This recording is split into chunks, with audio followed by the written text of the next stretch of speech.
G'day everyone and welcome back to Starseeds and Patriots of Down Under. Just a short video today, just a small bit of an update on something that I found slightly intriguing that I'm hoping that all of you might find a little bit intriguing too. And it's in relation, as you can see in the title, the Checkmate painting of Deception in the Louvre Museum. Now it's not called the Checkmate painting of Deception, it's just called the Checkmate painting. Okay, but it is very deceiving nonetheless. I'm going to tell you the reasons why. Okay. Now,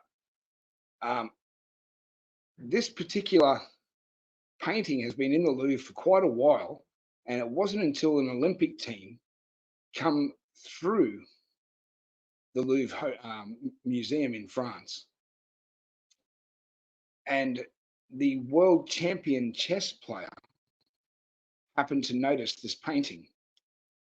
So what happened was the tour guide that was with the rest of the Olympic team had studied, through some of these different artworks and sculptures and things, and they came across, the painting of Checkmate. And they continued on looking at all the others, and the tour guide realized, obviously, this particular guy wasn't with them, and not knowing who he was, etc. He just walked back and said, "Monsieur, would you like to join the rest of the party? We've moved on. Would you like to join us? I can show you the way." And he goes, "Excuse me, but there's something wrong with this painting." And he goes, "You must be mistaken, monsieur. This is called Checkmate. It is good versus bad, light versus dark, and the devil's making his last move of checkmate." And he goes, "Well, it's not entirely accurate. It does not show checkmate." And he goes, "You must be mistaken, monsieur." So the gentleman turned around and said to the tour guide from the Louvre Museum, "Do you know who I am, sir?" And he goes, "You're part of the Olympic team, one of the athletes, I'm assuming." He goes, "No, actually, I'm actually the world chess champion that's on the Olympic team." And he was like, "Oh, okay, monsieur." He's a little bit shocked and taken back by it a little bit. But the world chess champion then proceeded to point out exactly what was going on with the painting. Okay, now I'm going to pull it up for you so you can see for yourselves. So you can see what I'm talking about as I go through this. Here it is. Wants to come up. Here we go. As you can see on the left here, we've got the devil thinking deviously, always being calculating in everything that he does, also trying to get into the mind of the gentleman on the right, man, who's thinking about his next move. You have the angel in the center, also watching over man, who inspires man to influence man to make the right move, the decisive move. Now, as you can see on the chessboard, chess pieces are white and black, but what you don't see, what is close up, is that the chess pieces themselves are actually angels and demons. And that the chessboard itself does not depict checkmate. It depicts clearly check, the move before checkmate. And that man is sitting there thinking, my last move is the last move, the decisive move that can end all of this. Which way do I move? And that's where the angel comes in. Is that the angel, if you look, as much as this, he's standing in the center, or she is standing in the center, the angel is watching over, looking at man, not the devil. Okay? So it means to me, silently behind the scenes, metaphorically speaking, is that this angel is influencing and inspiring man to be using the right conscious choice, excuse me, to make the right move in order to end all of what is happening, like the game of life being a game of chess, as such, metaphorically speaking. And that the decisive move is still yet to be made by man. So what does this tell us in another sense as well? Is that at the end of the day, no matter how much the darkness or Satan or evil itself, negative dark energies, etc., demons want to make a move to try and influence and try and conquer and divide and do things that are so heinous and egregious, doesn't matter how many times they try to, there is always another move that creation has up its sleeve to thwart or counter. And I'm going to give a very fine example of that right now, everyone, with a small lesson in quantum physics. Okay, I think I've mentioned this. I have mentioned this in previous videos before. Is that I've studied a little bit of quantum physics, not much, but enough to get me by to understand a little bit. I've only just started really recently studying in the last year or so. Okay, but before that, I had a natural knowing of technology and stuff like that. Always seemed to have had a natural knowing of how technology works. Not our technology as such, but futuristic tech. Okay, holographics. What else? Oh, God, you name it.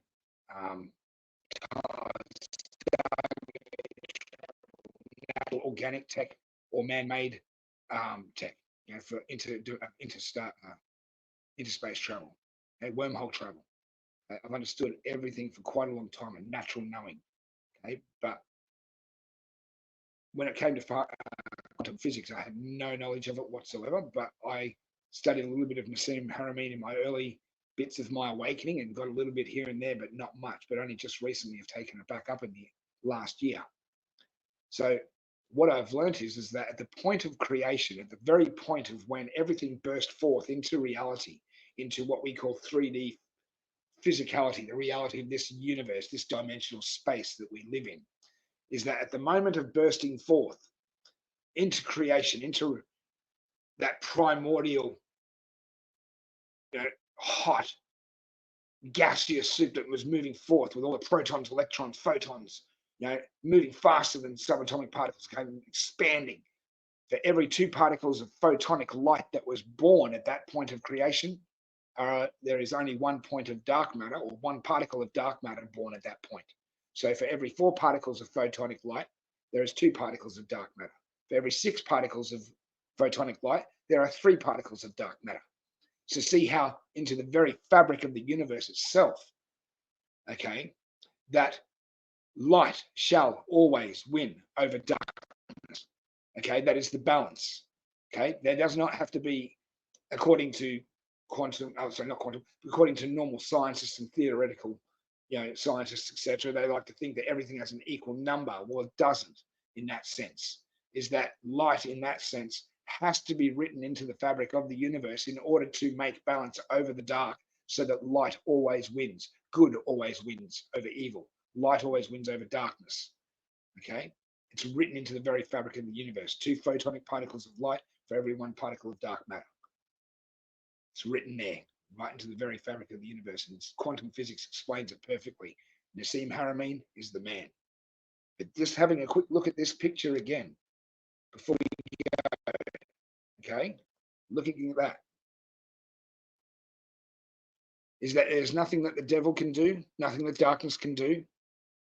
Okay, you can think all you like, try and move all you like, but there is always another move up creation's sleeve to make sure that you never will win.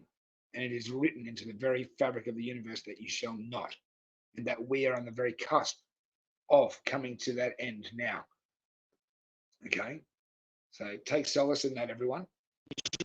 Picture nonetheless. Anyway, I just wanted to share that with you. I came across that on a newsreel on Facebook, of all places, where I saw this picture and a gentleman was talking about it, and I memorized 90% of the actual story, 95% of the story, okay, to share with all of you. And I screenshot the actual painting so that I could bring it all to you, because I think it's very interesting, because it speaks volumes in a sense that really we have not much to worry about in that relation. What we need to do is be mindful of ourselves, of how we speak, treat, and act towards others, okay, and of our conscious self, our mindfulness of how we are thinking, okay, thinking high frequency thoughts, things that make us feel good, inspired, things that we love.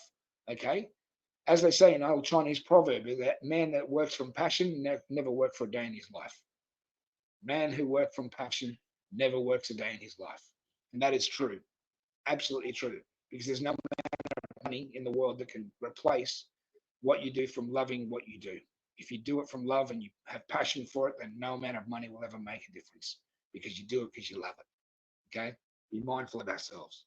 Okay. Do things that inspire you. Now, I've just taken up for the first time for myself in about 30 years painting. I've just bought myself an easel. I've had an airbrush compressor and air gun and everything, airbrush gun sitting in my garage for nearly 10 years, sitting in a box doing nothing. And I thought, I'm going to bring out my artistic flavor. Why not? Never time. There's no time like the right now. There's never a right time like now. Okay. No other better time than right now. Okay. So I did it. I went out and bought myself some canvases. I went and bought myself an easel. I went and bought myself a big pack of airbrush paints with the eyedroppers so I can put the right amounts in. I'm doing things and spending a little bit of money that invests in me so that I can do things that I am passionate about, so that I feel good and can inspire others in doing so. It's also being of service to others in a sense as well, because you're lifting other people's spirits high when they see that they feel uplifted when they see something they like or they feel connected to. So artwork, I've taken that back up, and painting of all things, airbrushing. Wow, there's a lot of different applications with airbrushing that I know that I'm actually going to really enjoy when I really get the hang of airbrushing, because I can paint by hand, I can paint by spray can, okay, but doing a different medium like such as an airbrush and being able to do my whole way up my stairs and changing it into something beautiful, you know what I mean? So that when I walk up the stairs, I can look at something really beautiful, or do paintings that I can hang in my house. That's what it's all about, everyone, right now. Doing things that inspire you, keeping in high frequency, high spirits, not letting any dark thoughts, dark entities, frequencies, energies, demons, attachments, attaching themselves to you. Okay. Work through things, keep in high spirits, knowing full well that the universe has got our back. Okay. But we have to do our part. And that is our part right there, what I just mentioned. Okay, everyone. So in saying that, for the time being, I'm going to sign out. This is Chris. Loving is as always.